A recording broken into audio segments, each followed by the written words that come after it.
great geopolitical upheaval coming to change everything. How Iran can end US global hegemony. According to Brazilian geopolitical analyst Pepe Escobar, we may soon witness a geopolitical upheaval that we have never seen before. Tehran, Iran has applied to join the BRICS Plus, which by 2025 have every chance of becoming an alternative to the G20. As of today, Iran acts as part of the quartet, along with BRICS, which is Brazil, Russia, India, China, and South Africa. Members, Russia, China, and India, deepening the strategic partnership with China and Russia, and expanding bilateral cooperation with India.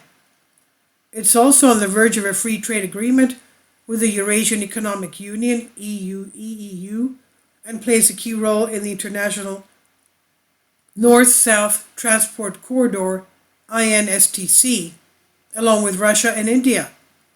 All of the above testify to the rapid emergence of the Islamic Republic of Iran as an important factor in both West Asia and Eurasia. And based on the above, Brazilian geopolitical analyst Pepe Escobar concludes that U.S. imperial policy towards Iran has been nullified. This explains the explosion of Iranophobia that Washington has been diligently promoting for 40 years, the Brazilian journalist believes. The leader of the Islamic Republic, Ayatollah Sayyed Ali Khamenei, also noted that the scenario of such a color revolution would be the same. Washington pays no attention to armed gangs, insurgents, and/or mercenaries. Washington cannot stand the fact that Iran is resisting U.S. global hegemony, Escobar says. Color revolution or something else? The recent wave of attempted color revolution in Iran has been imposed in conjunction with the handling of the Kurds in Syria and Iraq. On the U.S. side, the proxy war in Syria, which is far from over, acts as an additional front in the battle against Russia.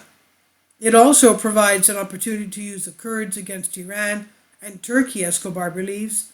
Iran is currently being attacked according to a twisted variant of the plan implemented in Syria in 2011.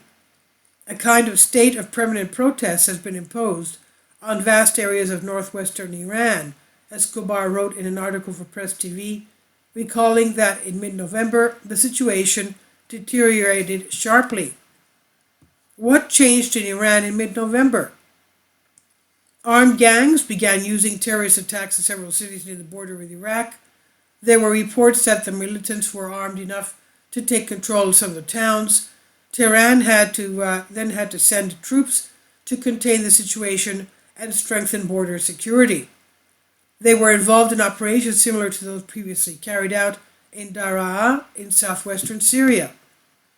As noted by Iranian authorities, the protests, no doubt fueled from abroad, were not a problem.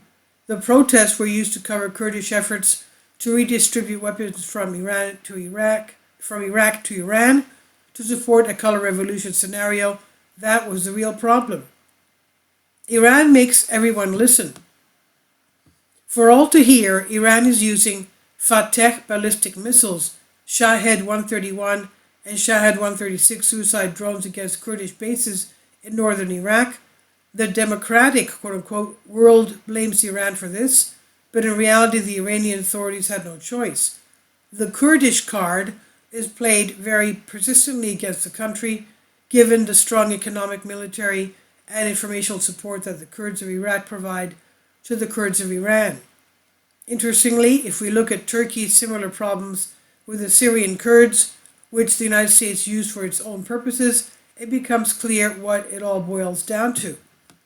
U.S. motto: if all else fails, change your status.